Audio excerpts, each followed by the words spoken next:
À l'instar de Louis, qui a été récemment éliminé du jeu musical de Nagui, certains champions de N'oubliez pas les paroles battent des records de longévité. Au point parfois de vouloir faire de la chanson un métier. Le karaoké de France 2 a longtemps été un simple jeu quotidien, mais depuis 10 ans, sa version maestro permet aux candidats vainqueurs de revenir le lendemain pour affronter un challenger et potentiellement augmenter ses gains, 20 000 € par victoire. Ce n'est pas tout, puisqu'une fois par an, les masters permettent encore aux 32 candidats les plus forts de s'affronter et d'engranger un surcroît d'argent et de notoriété. De quoi pousser certains maestros à se professionnaliser. Si est le cas de Margot, à ce jour la candidate à avoir accumulé le plus de gains, 530 000 €. Pas question de se reposer sur ses lauriers. Elle consacre aujourd'hui le plus clair de son temps à potasser toujours plus de nouvelles chansons françaises.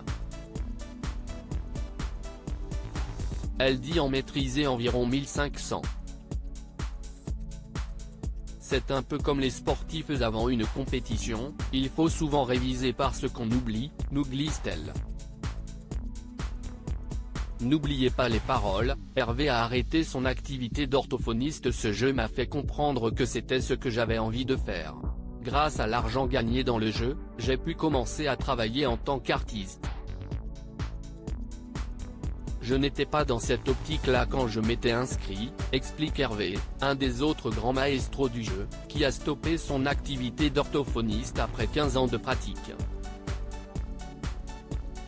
Il vient de sortir un premier album autoproduit grâce à ses gains, et dont les titres originaux ont été écrits et composés par deux autres anciens maestros du programme, Dorian Bedel et Coralie Bourri. Margot, N'oubliez pas les paroles, a monté un duo de reprises acoustiques l'an dernier. Le karaoké cathodique de France 2 a ouvert un nouveau débouché à ses artistes en herbe avec la première grande tournée estampillée N'oubliez pas les paroles. Consécration ultime, ils ont pu se produire sur scène, avec, à leur côté, la chanteuse phare Magali Ripoll et la bande des Icos. Une révélation pour les plus passionnés. Pour Margot, elle a déclenché l'envie de se lancer comme artiste. Cette tournée s'est révélée être une très bonne formation, pour la voix et l'aspect scénique, confirme la jeune femme qui, depuis, a monté un duo de reprises acoustiques baptisé Des Accords et qui a entrepris de démarcher les bars en Bretagne. Et si N'oubliez pas les paroles était devenu un tremplin plus efficace qu'un passage à The Voice, certains semblent en tout cas avoir trouvé la recette pour vivre de la musique, sans forcément vouloir devenir star. À lire aussi Louis, N'oubliez pas les paroles, prêt à se lancer dans la musique ? Il répond.